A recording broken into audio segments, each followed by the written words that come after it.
waxaan rabaa inaan halka ugu hambaliyo dhammaan ummadda Soomaaliyeed meel kasta ay joogto munaasabadda maanta labada ciideed kulansatay ee ah dhalashada bisha muslimiinta ee hijriga oo maanta kow ah iyo 26 Juun oo ahayd markii ugu horeysay oo calan Soomaaliyeed oo xor ah geey Soomaaliyeed laga taagay marka xiga waxaan soo dhaweynayaa madaxweyne Axmed Maxamed Islaan madaxweynaha dawladda Jubbaland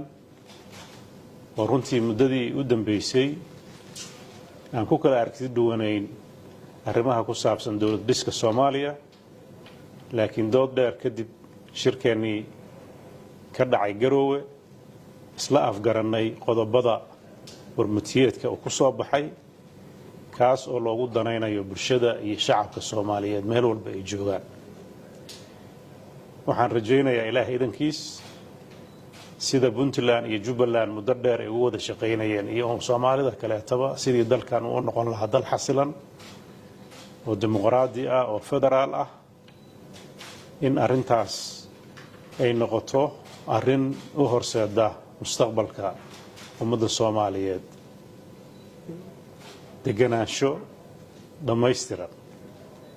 marxalada adag ayuu dalku soo maray welina maraya laakiin waxaan Ilaahay ka rajaynaynaa Ilaahay subxaanahu wa tacaala in ay noqoto maalmaha kan maalmihii ummadda Soomaaliyeed dib u milacsan lahayd xaaladda ay ku jirto heshiisna ka gaari lahayd dhammaan aragtiyaha ay ku kala duwan yihiin oo ku saabsan dalka ay wada leeyihiin oo qofna uusan aragti gaar u leeyahay aysan ugu shaqayn karin kulankii ka dhacay Garowe waxaan rajaynayaa in uu hordhac u noqdo kulamo kale oo badan oo madaxda Soomaaliyeed ay wada yeeshaan oo arrimaha xaqiiqiga ah ee bulshada tan haysta ay u abaari lahaayeen go'aanana uga gaari lahaayeen si masiirka ummadda Soomaaliyeed uu noqdo mid ay dadkiisu ku naaloon karaan waxaan mar labaad rabaa inaan ku soo dhaweeyo madaxweyne Axmed Maxamed Islaan safarka uu ku yimid magaalada Garowe muddadii uu joogayna waxaan uga mahadcelinayaa kulamadii wanaagsanaa ee aan wada yeelanay ee aan ku milixsanaynay xaaladda dhabta ee dalka aan rajaynayno insha Allah mustaqbalka in uu u horseedi doono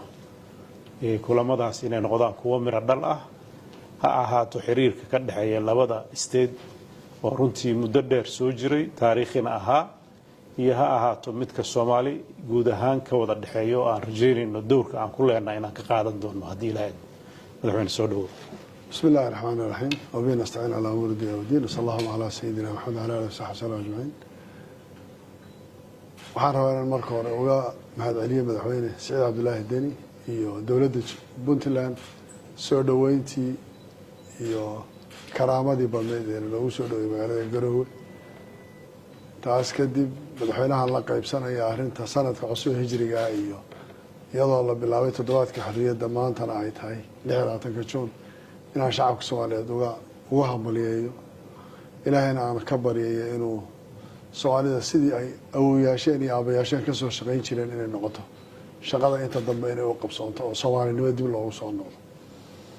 inta markaan ka tago lagama hadlayo Puntland iyo Jubbaland maxaa ka dhaxeeyay iyo baysku sabab ah aad baan ugu faraxsanahay kala maqnaansho fikir kala duwanaansho muddo soo jirtay yar inaan maanta dib ugu soo noqonay Garowe aan nimid doodo dheer oo sidoo madaxweyne Saciid sheegay walaalkay oo aan yeelanayna wax badan ka heshiinay noona muuqatay xaaladda Soomaaliya maanta meesha marayso iyo marxaladda waxa aan u baahanahay inaan maanta la qaadi kariyo sida Soomaaliya loo badbaadin karayo ayna ku cadahay wixii aan ka hadalay warburtiyeedka aan soo saaray sidoo madaxweynuhu sheegayna aan sii wadi doono arrinta Soomaaliya ay u baahan tahay in qof kasto maanta mas'uul oo Soomaali oo dareen Soomaalinimo uu ku jiro inay siday tahay uu xusuusto marxaladii la soo maray iyo maanta meesha aan marayno taas aan rajaynayaa insha Allah inaan dib looga wada hadli doono aad baan idinka mahadcelinayaa madaxweyne Saciid adiga iyo dadka reer Puntland waxaan rajaynayaa inaan qaadanayno talooyin badan oo aan meeshaan ka qaadanay ummadda soomaaliyeedna aan doonayna inaan wax badan gaadhsiino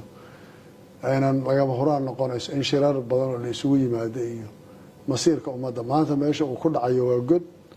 xaalad adag buu sii gelayaa waxaad la moodaa dareenkii soomaalinimadu inuu meesha ka sii baxaya haddii sida maanta ay ku socdaan ay wax ku sii socdaan sidaa daraaddeedna aan u midoobi doonno haddii ilaahay yidhaahdo